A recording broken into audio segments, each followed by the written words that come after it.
I ended up having to room with him. Well, I always remember the first one. We didn't stay in the best hotels, so the 2 single beds there. And I always remember like the little wire, we know, with the remote control on. And he just goes and snaps it off the wall. So he snaps it, so we can't use the remote control now. And he just went with the remote through it, and it went right on the corner, right into my head. And my head just went... Welcome to Ironcast, one of the stars of the 80s. 165 league games for the Hammers from 85 to 1990. It's Mark Ward. Welcome to Ironcast, Wardy. Thanks, Chris. James. James. James. It's good to have you on. Oh, man, that 80s West Ham team was just full of characters, and I can't wait to get into it. But it's interesting your kind of trajectory as a footballer, because you started at Everton, but you were basically rejected, and they told you were too small. And you dropped into non-league, and you got a job at a bakery. I don't know how many West Ham fans would know that. What were you in charge of in the bakery?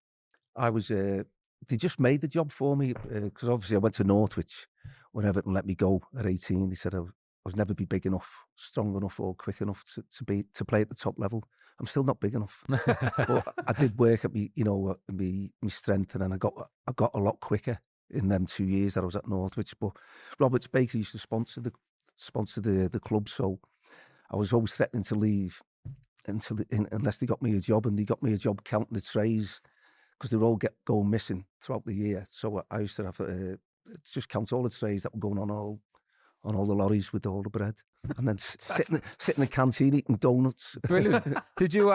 When you got released from Everton, mate, did it affect you? Was it a big knock? Yeah, it was because I knew I had the ability. It was just my physique. You know what I mean? I was only like 9 stone.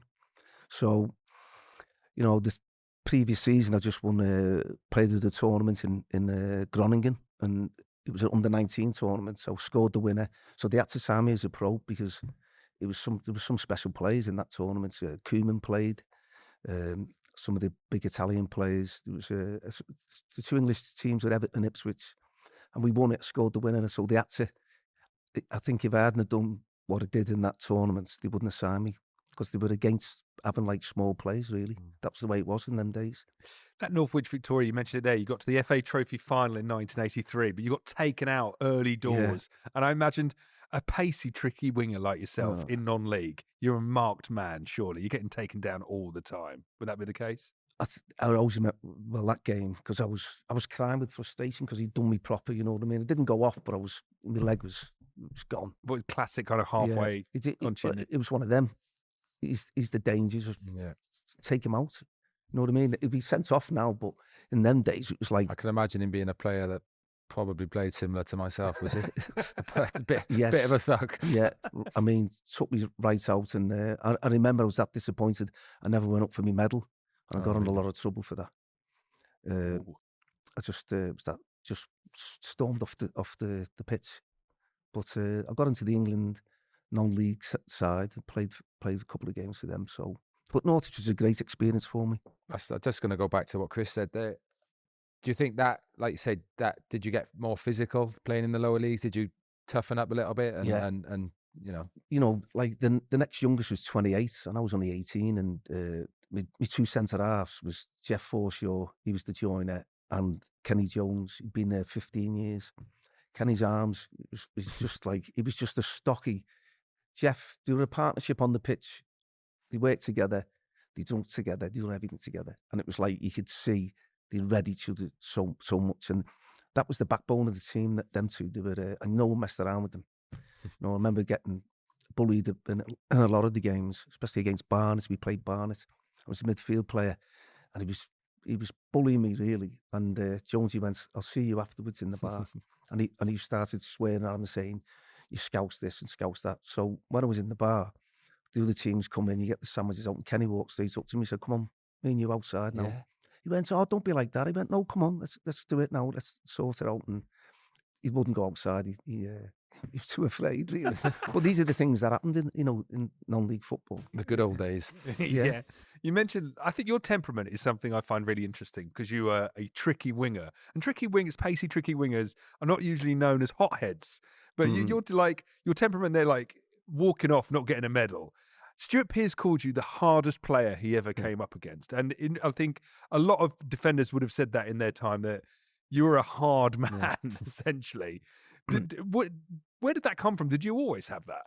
I'm one of 7, and we've had to fight for everything, as brothers and sisters and that. So I think it's just the way I was brought up, and to show no fear really, because someone's bigger than you. Like James will tell you, he's a big lad and he was hard as nails. But when you come up against Stuart Pearce, in them days, every left back that more or less I played against was a psycho. So you had Van den Hauss, psycho, Mark Dennis, psycho, Stuart Pearce, psycho. I ended up playing against Julian. He marked me in the Merseyside derby. He was a psycho. So yeah, you'd have to be a bit of a psycho to take them on, because they were tough lads, especially Pearcey. You know what I mean? He used to pull his shorts up and show his thighs. Would that make you nervous playing, or would it make you nervous playing against someone like that, or would it raise your game a little bit? Just the opposite. Yeah, I bet. I can see it in your eyes. Done me, the first time I played against Stuart, he went over the top, and the tongue of my boot, he pierced that. So at half time, he stitched me up, and my thing was, well, I've got to get him back. So I was just waiting. And it's like, just waiting on his touch. And what he's done, the ball's come in and he's just mistimed it. And I've gone off my feet and I've hit him that hard in the second half. I've hit him that hard. I thought, it made me shake. I thought it hurt me. And he got up and looked at me and he must have thought, where's this fella come from? He shouldn't even be here. And then I crossed 2 balls with Cotty and he absolutely destroyed him. I think it was, I don't know, it's just I think the way I was brought up in a way that, just to fight for everything, really, and dominate. Have you heard that about Stuart Pearce, that he said you were the hardest? Yeah, I hosted an event in Ipswich Theatre a few weeks ago, and just me and him, and it was interesting. Oh, so you're mates now? Yeah, he said to me, "Ward, are you my nemesis?" I said, "Don't be using big words, mate." He said, "I could never get the better of you," but that's a bit of honesty, and it's a good accolade for me, really. Because it's a compliment. Yeah, obviously, Pearcey. How many times did you play for England? Oh, 4. A lot. To come from somewhere like that, do you know what I mean? He was doing something right, mate. Yeah. But so Stuart was very intimidating. Just to look at him, he was an intimidating man, but couldn't intimidate me. You made your way to Oldham and then eventually in the summer of 1985, a huge fee at the time of £250,000. John Lyall signs you for West Ham. And did you need much convincing? And was John Lyall instrumental in convincing you? Chris, I didn't even have it. I had the 2 seasons, then missed a game for Oldham. And when Joe Royle, the great Everton centre forward, great manager as well, he said, if you play 1 game, son, he said, £9,500 we're spending on a non-league player. And I said to him, I'll be your best player.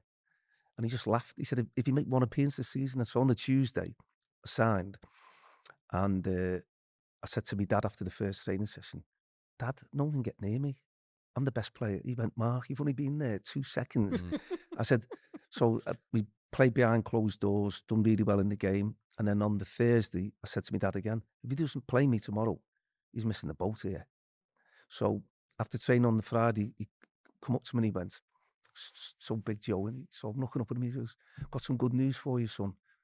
I said, what's that, Gaffer? He said, you're making your league debut tomorrow against Brighton. I said, I should think so as well. And he just tapped me on the head. And I scored the winner in the last minute, a diving header at the far post. And I always remember the first 4 games, 1 man of the match. And he was like, he was a lovely man, Joe, but, really good, cared for his players. And he just grabbed hold of me. He said, it's the best £9,500 I'll ever spend. Brilliant. And he sold me for $250,000 2 years later. So it was a good investment, wasn't it? Yeah. So, how did John Lyall convince you to come to West Ham? Well, he didn't, because the way things were done in them days, no agents. So I was looking to start the 85 season at Oldham. That was my 3rd season. And I get a phone call off Joe. He said, you sat down, son? I went, no, Gaffer, why? He goes, got some news for you. He said, clubs are being after you. He said, you're going to, we just agreed a fee of $250,000 for West Ham. You'll be a West Ham player in the next couple of days, and you're going to make your debut for West Ham on Saturday. I just couldn't believe it. And he said, and John Lyall will be at your house within the hour to pick you up to take you to London. Wow. And I didn't have any time. And was Joe sort of happy for you to go though? Yeah, because I think it was good money, you know what I mean? So And he always said to me, there were clubs interested. He said, but West Ham will be, a great club for you. Brilliant. Because it's, the way I played. And he said, you'll fit in great there. And he had a lot of respect for John. So when John knocked on the door with Eddie Bailey, chief scout, Dunne just bought this house, little 2 up, 2 down terrace thing in Liverpool. And he goes, straight away, your first impressions on people that you meet in football. This man just took, because my ex-wife then, Jane, just had a little baby, Melissa, and she was crying her eyes out because it happened so quickly. So she was still crying when John knocked on the door. And straight away he said, put the kettle on, son. I'll deal with this. Sat down next to her, explained everything that was going to happen. She stopped crying, made them the tea. He said, I always remember him, he said, I've just given a kid £1 in the street to mind my car. And a big jag, didn't he? So, and then before we knew it, we're in the car going to, I think we stayed in Epping. So he's taking the missus down. He's taking your missus down. Yeah. What you had that phone call, Joe? Was it? And that was it. And he just off. Yeah, we down to London. What, were you chatting the whole ride down? Yeah, it was all about the games that Eddie Bailey had seen me playing. Even the pre-season games, he'd watch me. He said, because we like to see that. We want to see if you're still having a go in the pre-season games. He said, and he said you were just as effective, and he took it serious. So they'd done the due diligence, and it was just a matter of me getting a good start. Really, that's brilliant. How did you find the bright lights of London immediately? Well, I always remember the first day training in the gym, and I never got a kick, and it's the first time in my life that I was like thinking, am I going to be good enough? Because James will tell you, I had 2 centre halves there, Gailey and Alvin, and like Gailey was the ball player, but Alvin was a good player as well, and their ability on the ball from the other teams that I've played for, like there's no disrespect to the lads at Oldham, but they were proper defenders, and they, it was like clear the ball and defend first, but these two were getting the ball and was just like a midfielder. Yeah, like midfield players. And so I looked at them two and I thought, I'm going to have to improve dramatically very, very quickly. And John played me against Birmingham for my debut. It's not that I didn't have a good game, but the whole team didn't play well. And I thought he wouldn't play me on the Tuesday night game. And he just pulled me to one side. He said, listen, we're 100% about you. And he just like, you didn't have a good game, but no one else did. This is your stadium now. I've never played at Upton Park before. And Alvin got hold of me and said, listen, see that over there, that's the chicken run. He said, I'm giving you some advice. He said, they will either make you or break you. He said, they won't suffer fools. He said, they'll know, especially if you're that close to them, whether you're going in for a tackle or you're pulling out. But I don't think Alvin knew about my game. You know what I mean? That's what I was all about, really. But yeah, what a fantastic. I played really well on the Tuesday, and I played in every game that season. So 42 league appearances, right? No. In a season. Like, it's a small squad, famously, that 85-86 season. But how did you do it? Your body must have been broken by the end of the season. Well, I've spoke about this before, and like I had 2 full seasons at Oldham, so I hadn't missed a game for 3 years. You know what I mean? So, but you as a winger, you do get caught, and you do, but centre halves as well. You're never 100%, are you? No. You never, even from the first game of the season, you're always carrying something, a little strain or a bruise or something like that. But to me, people say about, was you tired? When you're winning games, I don't think tiredness comes into it. And we were going for the big prize, and we just ran out of games at the end of the season, and it was just an incredible season. I don't think anyone realised what was going to happen until after Christmas, and then I think we beat Chelsea 4-0 away, and it was a breathtaking performance, best away performance I've ever been involved in. Dev scored one from 30 yards, which was I've never seen him shoot like that Such before. A good goal. Gailey said it's an assist. He got fouled. He got fouled on the halfway line. There was no grass on the pitch. We had that white Avco. The cars behind the goal. Yeah. So Gailey just got the ball and just tapped it to Dev, and Dev just went on amazing, didn't he? And as he did, and lashed one in from 30 yards. But it was just a fantastic all-round team performance, really. Is this the season that keeps you up at night? Like when you go to bed and you close your eyes, is this the one that haunts you a little bit? Yeah, it does. And I think all the lads are the same. It's the highest the club have ever finished. And there's been some great teams after us. And you'd always think, maybe if I'd have done that a little bit differently, if I hadn't have done this and that, and because it's like at that level, Liverpool were a fantastic side at that time, and Everton were powerful as well. So to push them to the last game of the season, they beat Chelsea, and if they hadn't beat Chelsea, it would have been West Ham, Everton, my two clubs on the Monday. But I think that game would have been different. Everton did beat us, and we finished third, but we were playing like Saturday, Monday, Thursday. We didn't play for 6 weeks because of the bad weather. So we had six weeks without playing a game. So just, ticking over, and then all the games come thick and fast. But I'd rather play than train with you. You know what I mean? Yeah. Can't imagine that now. I know. Imagine like having six, and then having wouldn't to happen, we managers, current managers, moaning about how many games there are. Imagine that. Like 6 weeks off and then trying to get the games in before the end of the season. Yeah. I mean, but we played. I think it was the season Ipswich. We played them. I think that was 4 times because we kept on drawing in the cup. It was a nightmare. You know what I mean? And then when we eventually beat them, and it was snow with an orange ball in them days. You know what I mean? So, and we should never have played the game. It was like rock hard, the ice. Yeah. Yeah. No underfloor heating in those days, of course. No. But Everton were in the title race with us. Was there a part of you at the time that really wanted to finish above Everton, given what you'd been through as a kid? Or I wasn't like I knew at the time at 18 I wasn't good enough, and they didn't give me. It was Gordon Lee, the manager, who made the decision, and then Howard come in, and I played in a testimonial game with Andy King and Bob Latchford and all the stars in Yorkshire. I think it was Halifax, something like that, and I played really well.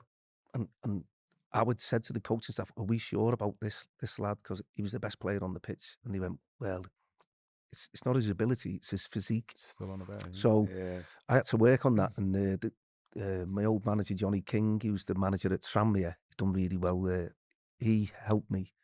Used to throw medicine balls at me and everything, just to get me strong. And with getting the strength, I become very, very quick.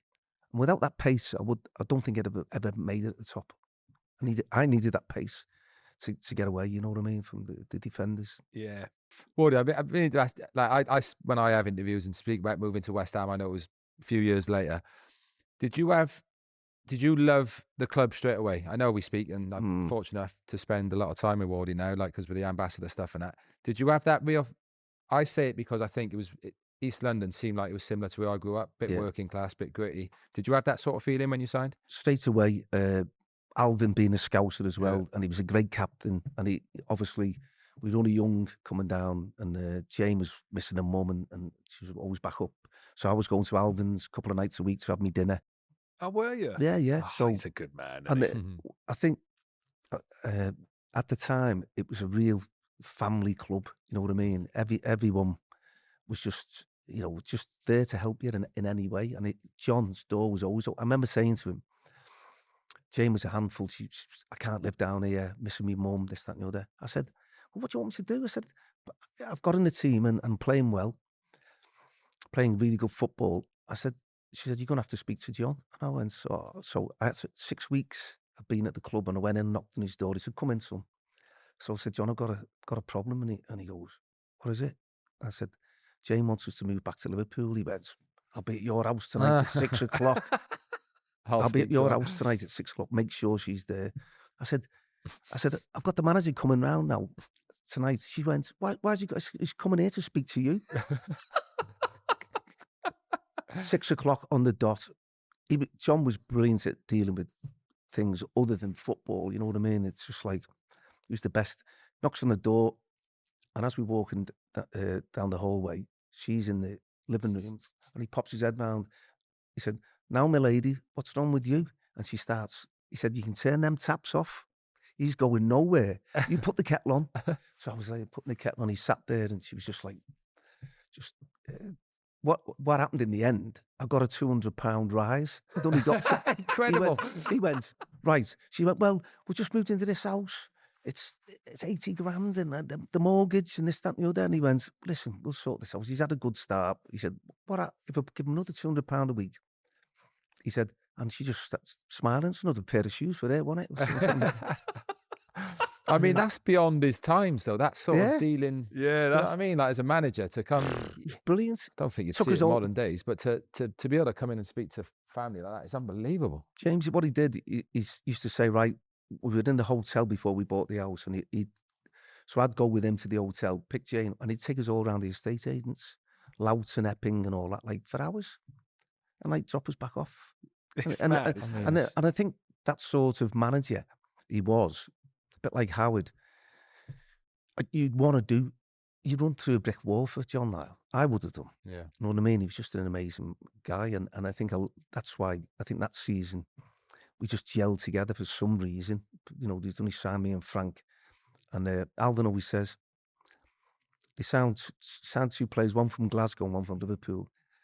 They were a lot alike. Where they were winners, they were very aggressive, they were very, very quick, and they didn't give a hoot about anybody or anything. So you know.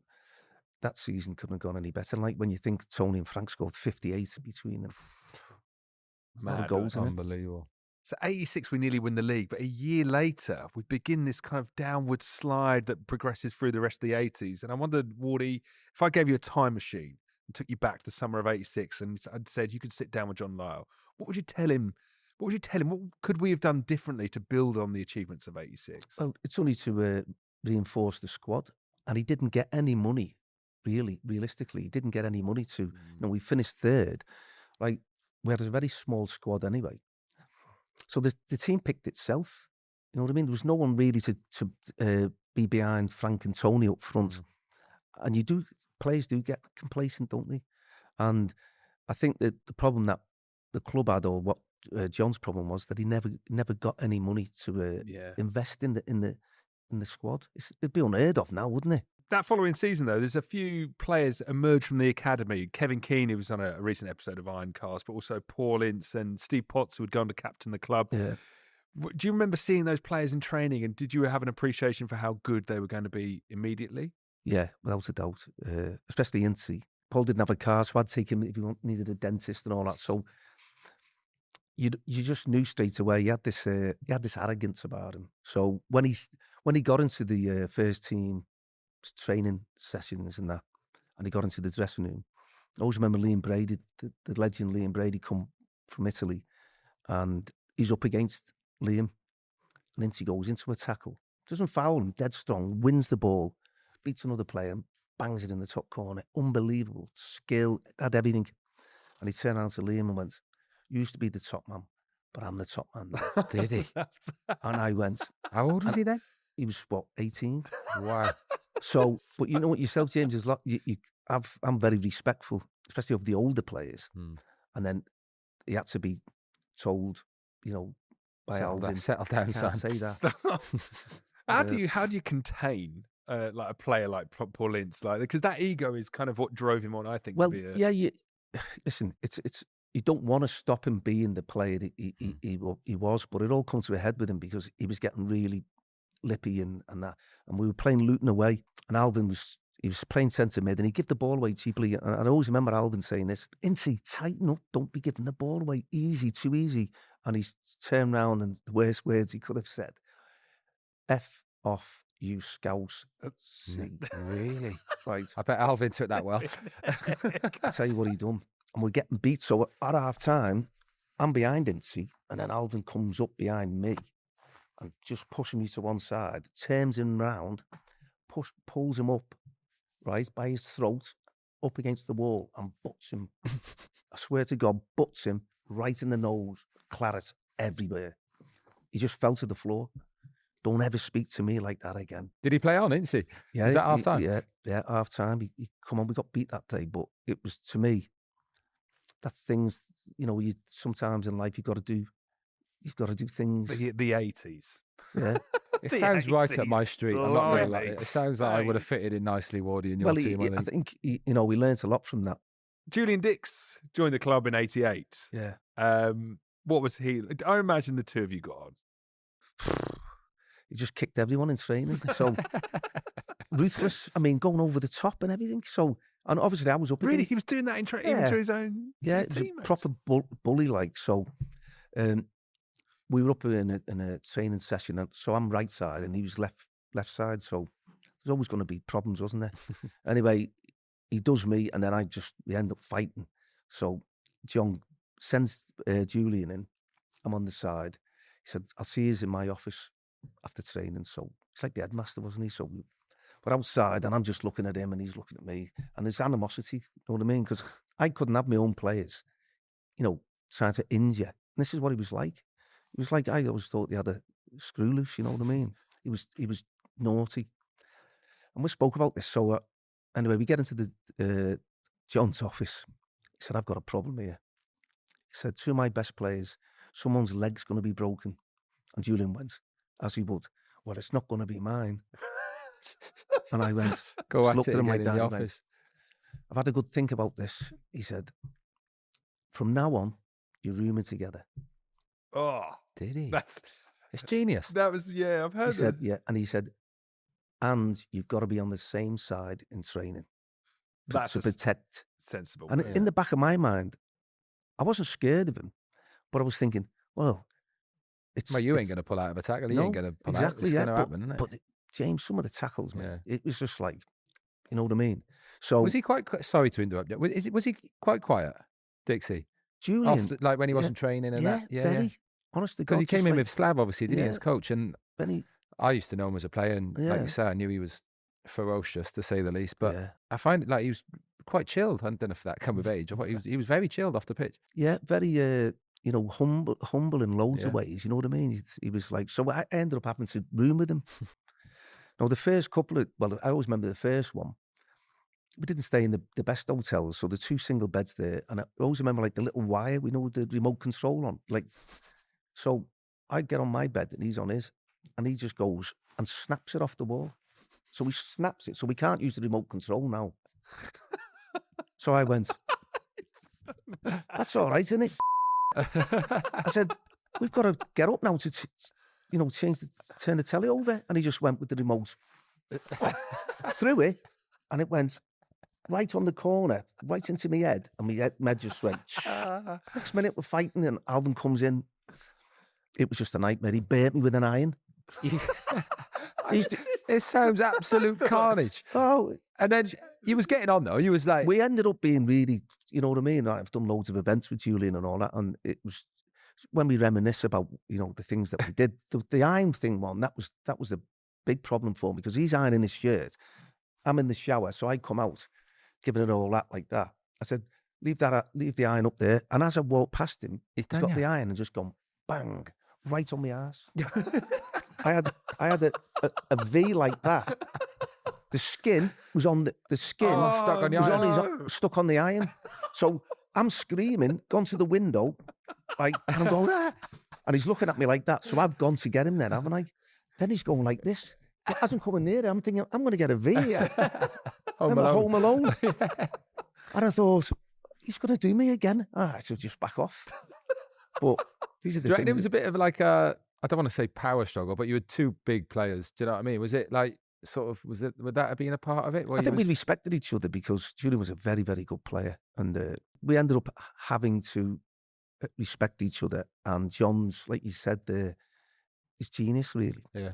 Because I think without rooming together and getting to know each other, and it's iron out all the things that we were, we end up being really good mates. Well, it sounded like John had to do something, because it sounds like you would have killed each other. If not. Yeah.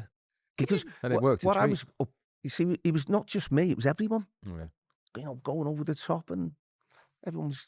That's probably why you're so successful now. I always say, I always try to train how I played. You see, certainly probably in your day as well, Wally. There was players who you'd think, how is he training like that through the week? But then come Saturday, he'd probably be the best player. Yeah. But I think me and Noel, certainly at our time, we tried to get everyone to train.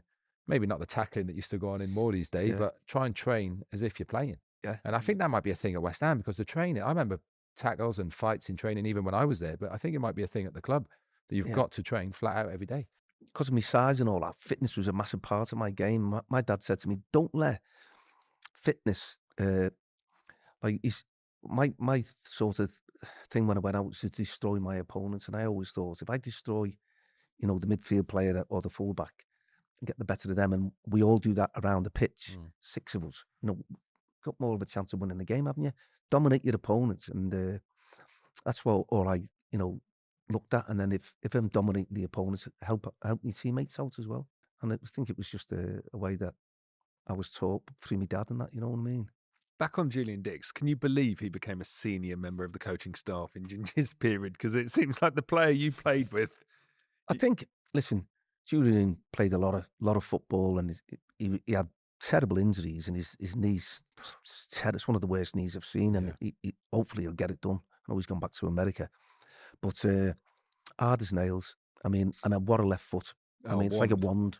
It must have been such a pleasure to play with him, be on a match day. Yeah. If aside from the training, to have a play like that on your side must have made you feel. Yeah, listen, Julian didn't have any pace, and for not having the pace that he had, and because he was a left back, and he never got exploited. He read the game so well. He could come inside and play as centre half as well, and his tackling was exceptional.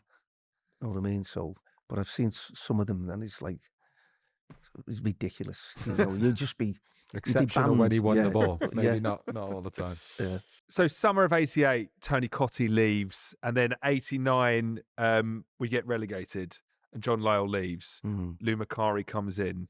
Yeah. How was it for you? His sort of his attitude when he comes to the club was just like the West Ham way. What is the West Ham way? Well, we all know we all want to try and play the game the right way, but he said I could never get the ball off Parksy. Parksy's got to kick it. Parksy couldn't kick it because he had an arthritic knee. He used to throw it out all the time. He said, so I'd come deep and he'd throw, if it broke down on the left, he'd just throw it out to me like that.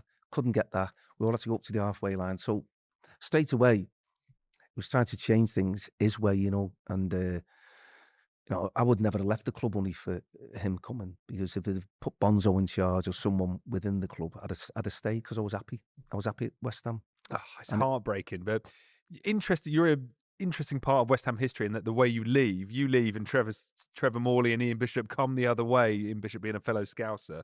So I mean, those two went on to have a great West Ham career. We've got you to thank for that. You are worth Bishop and Morley. Yeah, Well, when Howard rang, I was going to go to just to get out the club because of Macari. John Toshak, the great Liverpool player, he wanted to sign me for Real Sociedad, and it was nearly done, the deal. It was just over Christmas, and I get a phone call 11 o'clock at night. Peter Reid, Wardy, got someone here to speak to you. Mark, Howard Kendall, and it was like obviously what he did in the 80s. It was just, he said, I've just took over this Man City. He said, I need a team full of Scousers to keep them up. That's what he said to me. Really? I've got me general. So we got Reedy.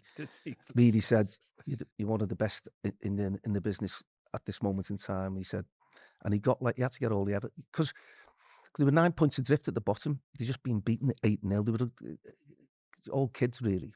So I said to him, well, you're sending a Scouser that way, meaning Bish. And he went, he can't do what you can do, son. He said, that's why he's going that way. So that's why he's off. Yeah. So, Howard did a great job, kept them up, and stopped the goals going in, put Alan Harper as a sweeper, because the back four was leaking terrible. So we're getting draws. And I always say that was one of his best achievements, because, when you're taking it over the team at Christmas and the 9 points, they're dead and buried, really. Yeah. And his sort of, he couldn't gamble in the transfer market. He had to get the lads in that could do the job then, not improve at the end of the season, there and then. And he got the City fans didn't like it, but I always mentioned to him, listen, don't forget them Scousers kept you up. They don't like it. That goes down well. No, I've done it on the stage. They have a big stage, don't they? It's like you go out there. So they invite me back, and I said to Reedy, he said, be careful what you say out there. He said, because I know what you like. So they said, how did you tell all the fans? About 5,000 there. It's all done proper. And the guy said to me, can you just tell the fans how it come about? I said, you really want to know? And I said that. I said, Howard Kendall rang me, and he said, he needs a team full of Scousers to keep them up. And they just booed. I was ready to get I just went, I had to go. When you think on your feet, I thought, calm down. Listen, just listen to me. When you won the league the other year, when Aguero scored that, I said, I was jumping up. I said, this club was a stepping stone for me to go back to Everton. I said, and, the manager did a great job. You've always got to remember that. I said, whether it was Scousers or whoever, but you know, Kept you he up. brought the Scousers in because they're the lads he trusted. Interesting little footnote to that move is that your first 6 games for City, 4 of them against Millwall. What Yeah. kind of what kind of reaction did you get from the Millwall fans? Well, my debut, he put me in the centre midfield with Reedy because we had a great winger, David White, quick. So, and Reedy could only pass the ball 5 yards. He couldn't get the ball and ping it, Reedy. But he was a great player at what he did. And I would say, just get it, give it to him, and I enjoyed it. But Terry Airlock was trying to, you know, double up on me, and Reedy just, you know, he played for England, Reedy, and he was very, very good at winning the ball and just like one touch, put, you know, perfect passes. So the player who was receiving that ball could just, you know, put it out to the wing. He was just brilliant to play with. We're out of time, Wardy. There is definitely a need for a part 2 to this interview. It's a must. Because I don't feel we've even... Part 2. I mean, I wanted to I was just saying, I'm sat here listening, thinking, we could be here all night doing this. Yeah. It's unbelievable. Yeah, and talk about the prison team and I mean, got a trophy. And you've got the best autobiography title of any footballer I'm aware of. From was it right wing to B wing? Yeah, incredible. An incredible story that's still to be told. The B wing, the Bronx. Oh, yeah. We'll hear all about that very soon, I'm sure.